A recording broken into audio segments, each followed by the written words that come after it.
হে নবীর উম্মত উম্মতিরা, খুব খেয়াল করে শুনে রেখে দেন।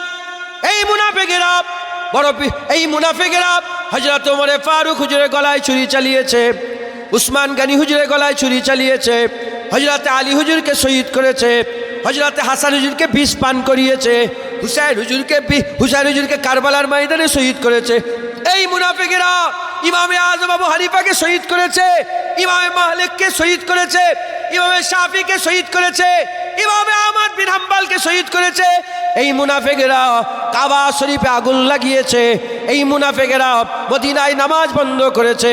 এ নবীর উম্মত উম্মতিরা, মুসলমানের ছেলেরা, এই মুনাফিককে যদি চিনতে না পারেন, ঈমান নষ্ট করে দেবে, আপনাদের ঈমান ধ্বংস করে দেবে, ঈমান নষ্ট করে দেবে, ঈমান ধ্বংস করে দেবে। তাই আমাদের সকলকে মুনাফিক চিনতে হবে। কি করে মুনাফিক চিনবেন? কি করে মুনাফিক চিনবেন?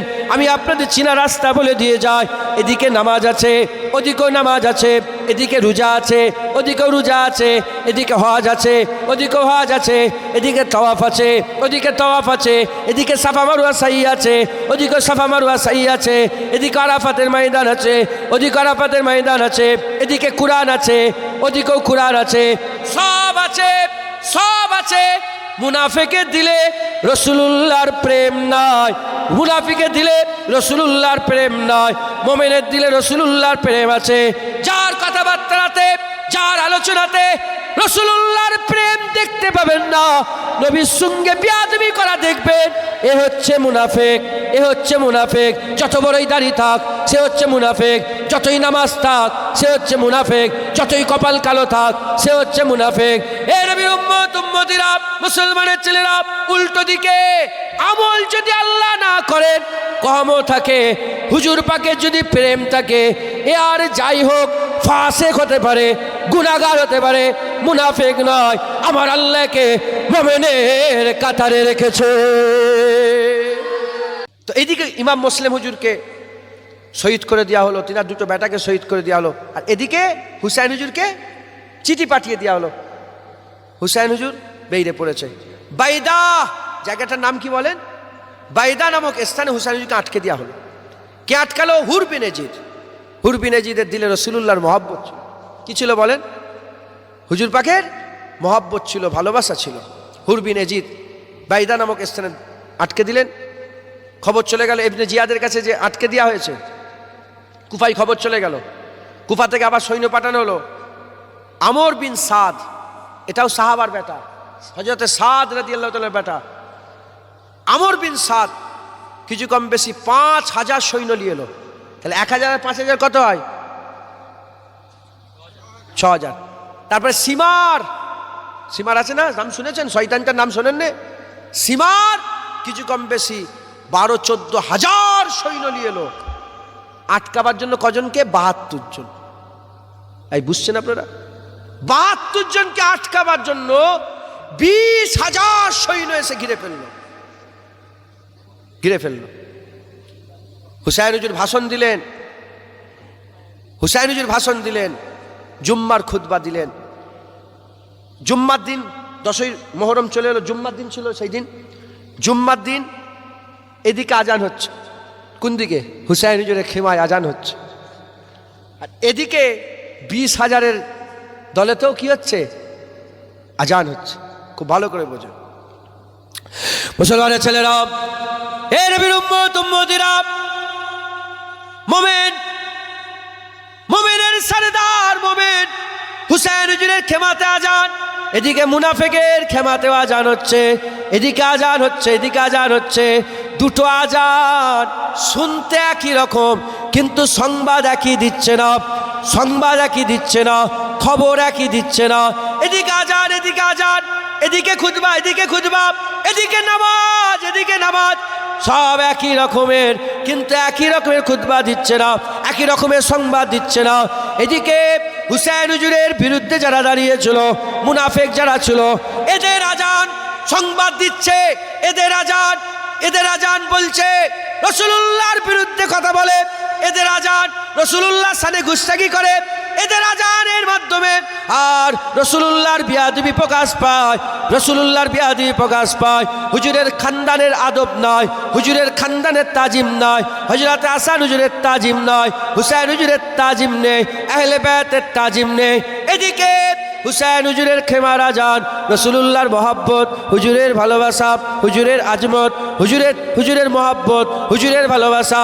এ নবীর উম্মত উম্মতিরা, যেমন কারবালায় দু জায়গা থেকে দু রকম আজান হয়েছিল, আজও 1400 বছর পরে দুটো মসজিদ থেকে দু রকম আজান হয়। কোন মসজিদে আজান হয়, আজান দেওয়ার পরেতে ওই মসজিদে বলা হয় রাসূলুল্লাহ মরে গেছে, রাসূলুল্লাহ শেষ হয়ে গেছে, রাসূলুল্লাহর মাজার জিয়ারত করা হারাম। মদিনায় যদি কেউ যাও, নবীর মাজার জিয়ারত করার উদ্দেশ্যে যেও না। নবীর শানের গুস্তাকি করে, হুজুরের শানে বিয়াদবি করে, রাসূলুল্লাহ লেখাপড়া জানে না। হুজুর তো আমাদের মতন মানুষ, কেউ রাসূলুল্লাহকে রাখাল বলে, কেউ রাসূলুল্লাহকে রাখাল বলে, কেউ রাসূলুল্লাহকে আর মরে গেছে বলে, কেউ রাসূলুল্লাহর মাজার ভেঙে দিতে যায়, কেউ রাসূলুল্লাহর মাজার ভেঙে দিবার কথা বলে। এ নবীর উম্মত উম্মতিরা, উল্টো দিকে আজান হচ্ছে, নামাজ হচ্ছে, ওই মসজিদেও ওয়াজ হচ্ছে।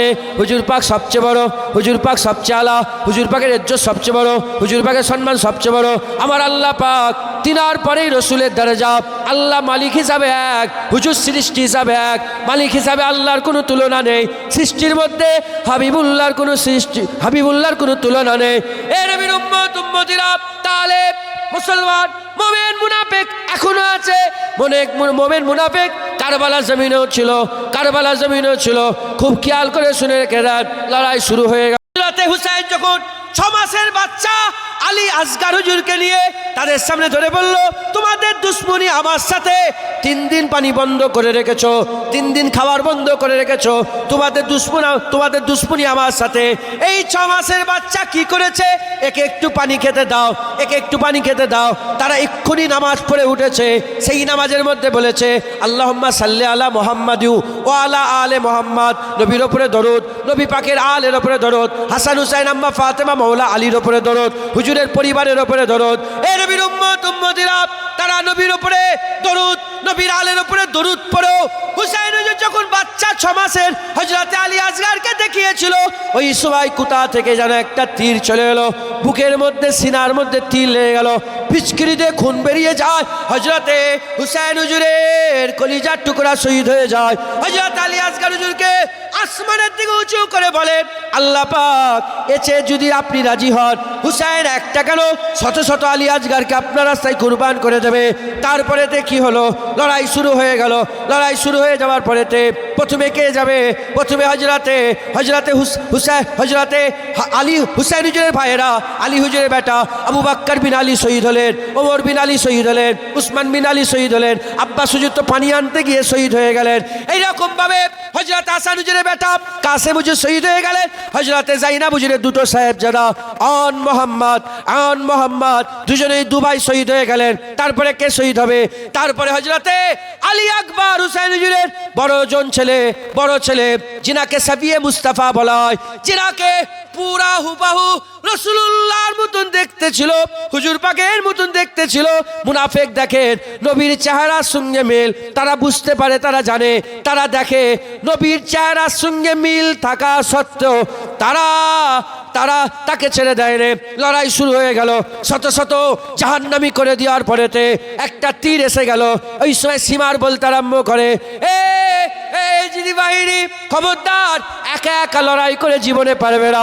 রাসূলুল্লাহর খানদান, একসঙ্গে অ্যাটাক করো, তীর মারো, বর্ষা মারো। তীর মারা হলো, বর্ষা মারা হলো।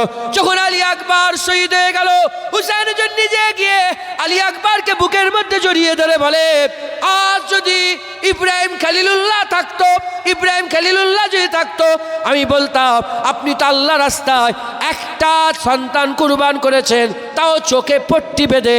আমার দিকে দেখেন, আমার খানদানের পুরা রাসূলুল্লাহর খানদানকে কুরবান করছি, হুসাইন চোখে পট্টি বাঁধে না। হবে না সুবহানাল্লাহ? মুসলমান হুসাইন হুজুরকে শহীদ করলো মুনাফিকেরা। শহীদ করার পরে ওদের জান ভরল না। হুসাইন হুজুরের মাথাটাকে পুরো কেটে আলাদা করলো।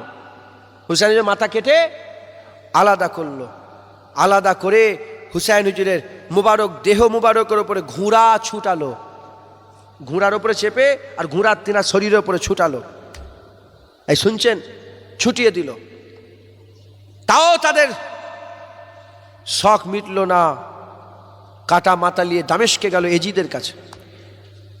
মুনাফেক এজিদ ছড়ি নিয়ে বুকের মধ্যে মেরেছিলেন। তখন এখানে একজন সাহাবা দাঁড়িয়েছিলেন, চিৎকার করে বলেন, খবরদার বাদবাক এজিদ, মারিস না, আমি নিজের চোখে দেখেছি রাসূলুল্লাহ ওখানে চুমা দিয়েছে। হ্যাঁ, এত কিছু করার পরে তো হুজুরের মাথা মুবারক নিয়ে এরা কত বিয়াদবি করেছিল। এরা মাথাটাকে লুকিয়ে, নওজুবিল্লাহ আস্তাগফিরুল্লাহ, সরিয়ে দিতে চেয়েছিল। কিন্তু যার ইজ্জত আল্লাহ বড় করে তাকে কেউ ক্ষতি করতে পারে? মুসলমান, হুসাইন হুজুর আজ দুনিয়া থেকে যাওয়ার পরেও চিরজেন্দা। কুরআন বলছে হুসাইন হুজুর জেন্দা। আর গ্রামে গ্রামে, পাড়ায় পাড়ায়, নগরে নগরে, বস্তিতে বস্তিতে হুসাইন হুজুরের আশিক লক্ষ লক্ষ নয়, কোটি কোটি নয়, শত শত কোটি। একবার জোরে বলেন সুবহান। কথা ঠিক না বেঠিক? উল্টো দিকে এই এজিদ 3.5 বছর রাজত্ব করলো। কত বছর দেখেছেন? 3.5 বছর রাজত্ব হলে কি করলো? 3.5 বছর রাজত্ব করেছিল। আর রোমের একটা মেয়েকে প্রেম করেছিল। সে রোমের একটা মেয়েকে প্রেম করেছিল, তাকে নিয়ে জঙ্গলে গিয়েছিল, মদ খেলো, জঙ্গলে গিয়ে হাসি ঠাট্টাই আর কি ফচকিমি সব করলো। হ্যাঁ, মদ খাওয়ার পরে যখন পুরা লটিয়ে গেল, পুরা লটিয়ে গেছে। বুঝতে পারছেন আপনারা? অনেক রকম রেওয়ায়ত আছে, এটাও একটা রেওয়ায়ত, এটাও একটা পাওয়া যায়। লটিয়ে গেল, তখন এই রোমান মেয়ে বলে যে তুমি আমাকে প্রেম করো বলো, তুমি রসুল, তুমি তোমার নবীর খানদানকেই শহীদ করেছো, তুমি তোমার নবীর খানদানকেই কতল করেছো, তুমি আমার সঙ্গে কি বাফাদারি নিভাবে? যাও, আমি তোমাকে মেরে দিলাম বলে তাকে গর্দানে ছুরি চালিয়ে তাকে জাহান্নামী করে দিল। তাকে কি করে দিল? এজিদ জাহান্নামী হয়ে গেল, দিয়ে পালিয়ে গেছে। প্রেম করতে গেছিল একা একা, আর কেউ নেই, মেরে দিয়ে জাহান্নামী করে দিল, দিয়ে চলে গেল। লাস্টের বেলা 1 দিন হয়, 2 দিন হয়, 3, এজিদকে খুঁজে পাওয়া যাচ্ছে না। তার লোকজনেরা তাদের বসকে খুঁজে পাচ্ছে না। বস